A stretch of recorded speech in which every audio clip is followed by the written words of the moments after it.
I'm Ryan and I help men move into their purpose and find better relationships. And this video is why I quit smoking weed.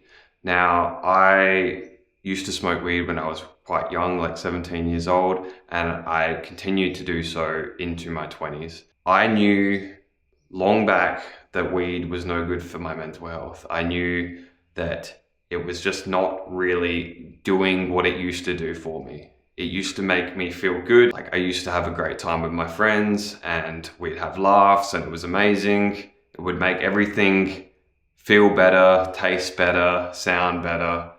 You know, weed was the best. And it's still good for some people. But if you clicked on this video, you might be exploring potentially quitting or reducing, or maybe you've known for a long time that it's time to quit.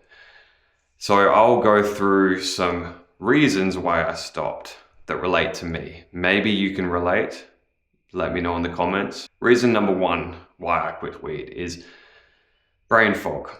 When I first would smoke weed, I would find that I would be so foggy that I could barely talk. I was so trapped inside my head. Right? I'm kind of an introverted guy, like an introspective kind of guy. And weed would just amplify that. I would just get so stuck in my head that if I was around company, around other people, I would not be able to even communicate for like 20 minutes. Like, I would just be so stuck inside myself. It would be a mission just to get a sentence out sometimes. This brain fog also carried into the next day, usually. Reason number two is that it made my mental health problems worse the next day.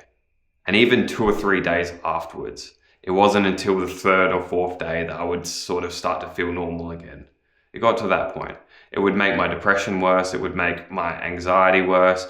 I would feel kind of OCD, like worse around messes. I would feel like I would need to tidy up my room and things like that, but it would be like in an anxious kind of way, not like some productive kind of way.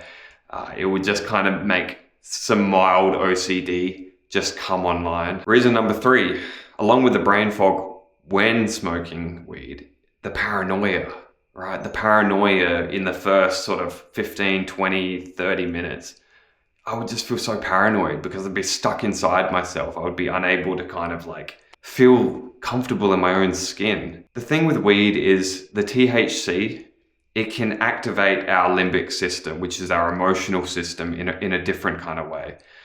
Sometimes it activates our amygdala, it overactivates it and makes us feel really paranoid, fearful, anxious. Another time it can activate our reward system, our dopamine production.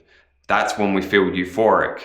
But the line between feeling euphoric and feeling, terror is pretty thin sometimes. Some people don't encounter the paranoia as much. I never used to when I was younger. It more happened as life went on. Reason number four, I had the intuition that I should quit a while before I actually did. I got the kind of message from Mary Jane to like just call quits, but I didn't properly quit smoking weed for like maybe 3 or 4 years after I first got the message. So I was stubborn. I've known people who felt the same, that they wanted to quit, but they kind of didn't, they still used it as a crutch, just like anything else that's enjoyable or once was enjoyable. We still kind of trick ourselves into thinking it's still something we enjoy that we do on Friday nights or Saturday nights, and we don't want to let that thing go.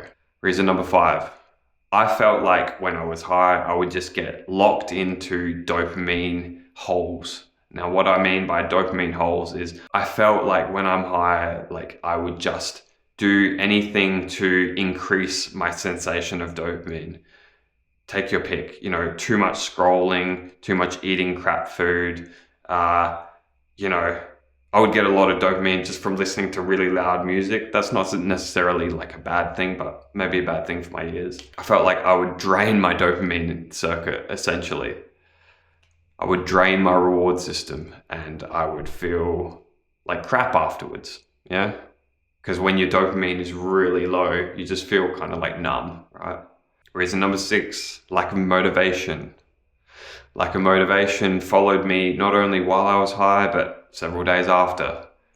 I would not feel the motivation to do the things I wanted to do.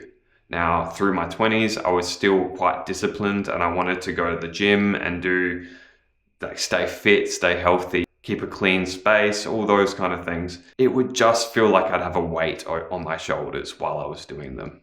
All right, sometimes I would kind of allow it to win and I would not keep up with the life that I kind of wanted to keep up with. It would just make things harder. It would just make things so much harder to deal with. Weed was amazing once, and now it just isn't. Once, really enjoyable, really great time, would make everything better, but eventually it felt like it made everything worse. Be honest with yourself. Whereabouts are you in your journey with weed right now? Let me know in the comments your journey. Thank you for watching. If you found any value in this, like, subscribe. It means a lot. And I offer one-on-one mentoring. You can find it in the link in my bio. All right, take it easy.